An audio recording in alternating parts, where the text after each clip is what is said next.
Good afternoon, CFM. Welcome to this Tuesday deload workout. We're going to be doing our deadlifts today, built into the workout, working up from 50%, and we are going to go relatively heavy on the deadlifts as is necessary to maintain strength.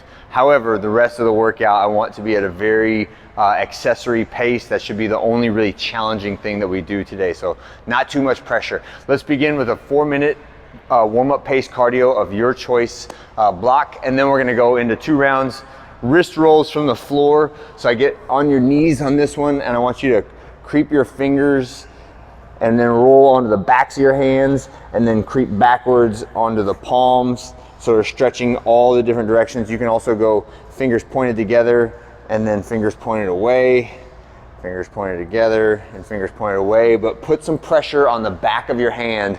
Emphasize that this is a position of the wrist that we want to train in order to make sure that all of the fascia and the tissue and the muscle on the extensors of the wrist stays nice and pliable and strong, okay? So next one, warm-up deadlifts. So grab your deadlift bar, start with the empty bar, and then over the course of the warm-up, I want you to go from empty barbell up to just before 50%, right? So it shouldn't be too terrible on the weight, right? It should be progressive, but progressively lighter. One of the things that people are very uncomfortable with is doing a set of deadlifts that is not like at your threshold. So if I do 80%, I have a lot of trouble only doing 2 reps because I know I could do like 7 or 8 more, right? But for today, we're staying well back away from that threshold in order to maintain the theme of deload week. So as you go up in weight,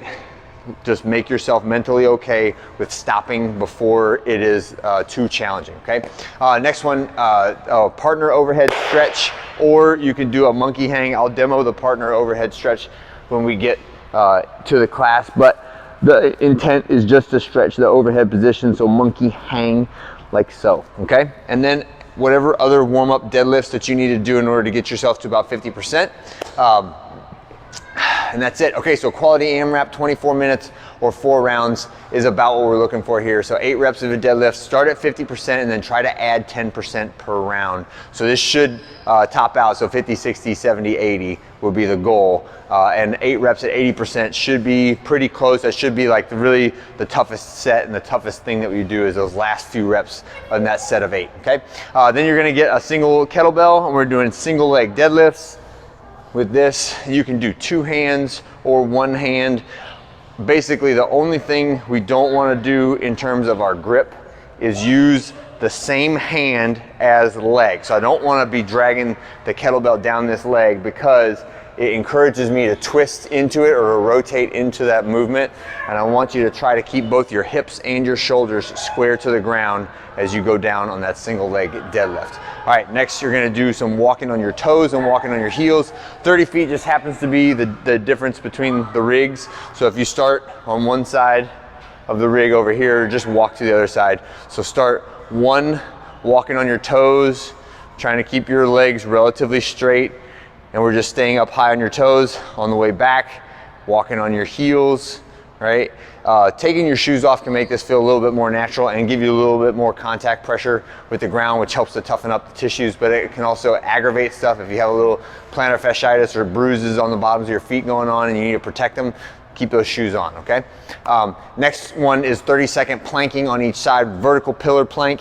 So all we're doing on this one is stacking the feet on top of each other, and then think of like a straight line that goes from my fingertips all the way down to my elbow, and I'm just holding that vertical plank position. If you want a coach's challenge, you can make yourself do that star position. That makes it significantly more challenging, right, for the side plank to hold. All right, next you're gonna have your bench or box somewhere around knee height, and we're doing a lateral step up. So the only thing I don't want you to do is go so high that your knee is dramatically above your hip. On this one, we want the knee to be at the most 90 degrees, and we're just doing a step up and then back down, step up and then back down. Do all 8 on one side and then all 8 on the other side. And that is the entire workout. Repeat that, but make sure you're resting whatever you need to rest. So after you do the step ups, you'll have a little bit of time, put 10% more on your deadlift bar, and then start the next round. And that's pretty much it. 24 minutes should be plenty of time to get this done. If it drifts into a little bit longer, that's okay. Priority is getting 4 sets of 8 deadlifts on those percentages. That's it for today. I'll see you guys tomorrow.